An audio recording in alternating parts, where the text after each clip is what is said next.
Bienvenue dans cet espace, bienvenue dans cette troisième vidéo. Dans cette vidéo, j'ai envie de te parler de moi, j'ai envie de te parler un peu plus de mon parcours et j'ai envie de te parler justement comment est-ce que moi, ça a impacté mon entreprise que de comprendre cette notion d'énergie, de business model qui soit en lien avec mon énergie. J'ai compris à un moment donné que je faisais exactement ce que je voulais fuir en quittant le salariat. C'est-à-dire que j'avais quitté mon job pour créer mon entreprise et pourtant, je me suis retrouvée à faire exactement la même erreur, c'est-à-dire à forcer, à pousser, à appliquer des stratégies qui clairement ne me correspondaient pas. Jusqu'à ce que je réalise que si je continuais comme ça, justement, eh bien, j'allais recréer une même prison, en fait. Et pour beaucoup, et j'ai recréé en fait une même prison, donc voilà. Et pour beaucoup d'entrepreneurs, on recrée une même prison alors qu'on n'a pas du tout signé pour ça. Et à un moment donné, j'ai eu un déclic et je me suis dit, non, ça ne peut pas continuer comme ça. On nous apprend effectivement, comme je l'ai dit, à forcer depuis toujours. On nous apprend que, en gros, si t'es pas capable de suivre le rythme, c'est certainement que, eh bien, t'es faible, t'es paresseuse, voire complètement, tu es désorganisée. Voilà. Moi, je le dis honnêtement, j'avais peur d'écouter mon propre rythme. Puisque j'ai fait de la numérologie très tôt, j'ai fait de l'astrologie très très tôt quand j'ai démarré. Donc du coup, je connaissais plus ou moins mon propre rythme, mais j'avais très peur de l'écouter parce que je n'étais pas habituée à ça et parce que écouter son rythme, c'est sortir du lot, hein. C'est sortir du lot et puis c'est dire, bah, je ne fonctionne pas comme ça. Est-ce que c'est OK ou pas?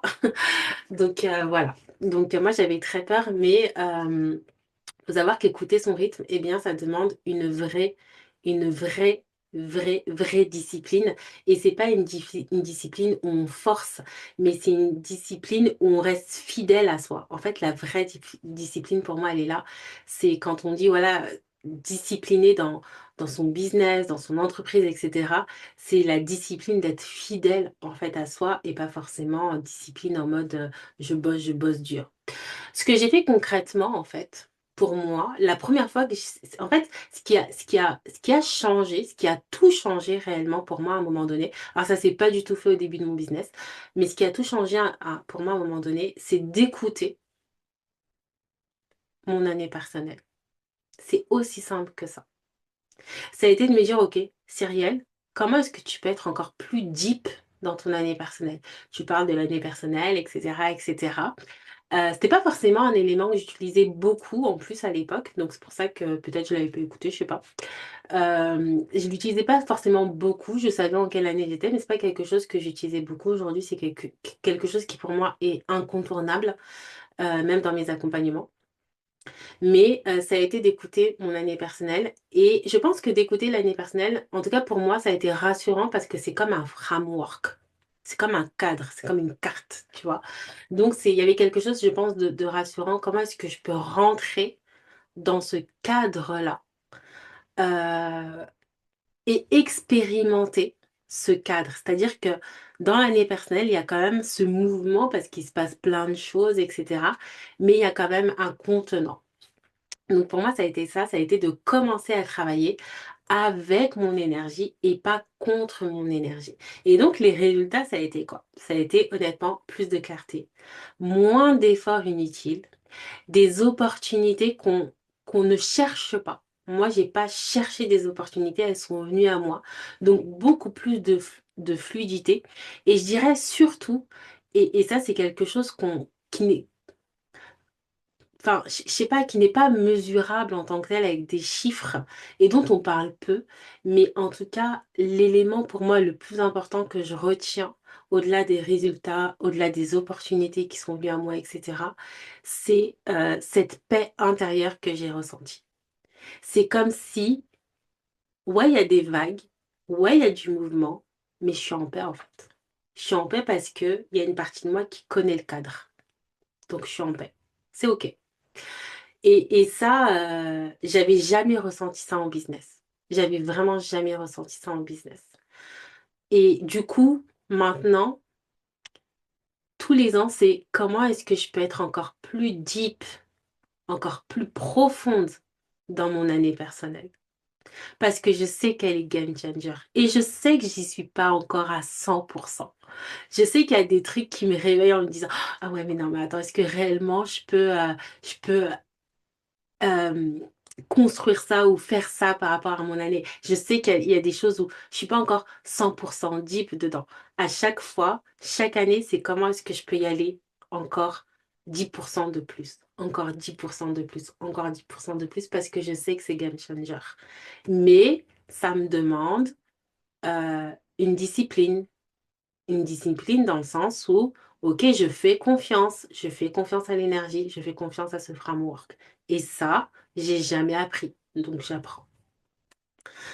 Donc mon message pour toi, c'est si tu ressens un appel intérieur, pour moi, c'est pas un hasard. Toutes les personnes qui travaillent autour de leur projet c'est pour ça que je parle beaucoup de vocation, de leur projet de vocation, parce que un projet de vocation, déjà, c'est un projet qui t'appartient. Et c'est un projet qui est pour moi un rappel à ta puissance. C'est-à-dire que pour moi, quand on est sur un projet de vocation, c'est un des chemins que notre âme a choisi pour nous ramener à la maison, en fait, pour nous rappeler notre puissance, pour évoluer sur notre chemin. Euh, Ça peut être un moment les relations, ça peut être un moment pour d'autres personnes, je sais pas, un décès, un licenciement, une naissance aussi.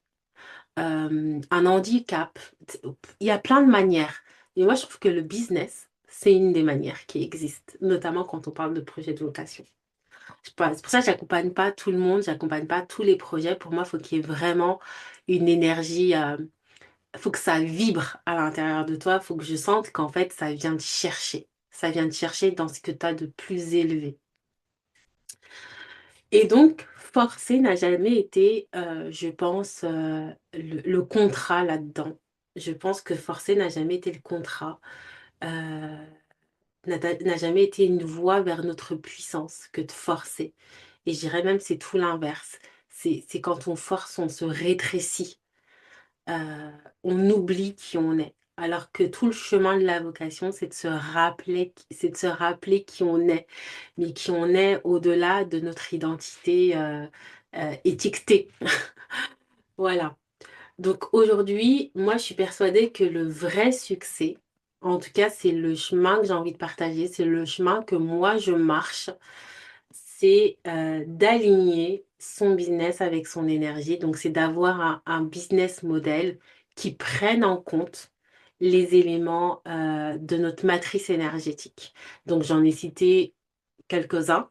Mais il y en a beaucoup d'autres. Il y a beaucoup d'éléments qu'on peut prendre en compte et qui vont jouer d'ailleurs sur le business model. Donc, qui vont jouer à différentes parties. Je sais pas si tu as déjà vu le canevas d'un business model, mais on peut très bien le découper avec notre matrice énergétique. Et c'est hyper intéressant et game changer. Donc, voilà ce que je voulais te partager dans ces vidéos. Dis-moi, comment est-ce que toi, tu écoutes ta propre énergie, si tu as déjà mis des choses en place ou pas, et comment est-ce que ça te parle, comment est-ce que tu aurais envie, toi, de l'écouter? Est-ce que tu sens que tu forces encore ou est-ce que tu as commencé à écouter ton propre rythme? Dis-moi en commentaire, ça me ferait plaisir de partager, et si tu as des questions, ça me ferait vraiment plaisir de répondre à tes questions.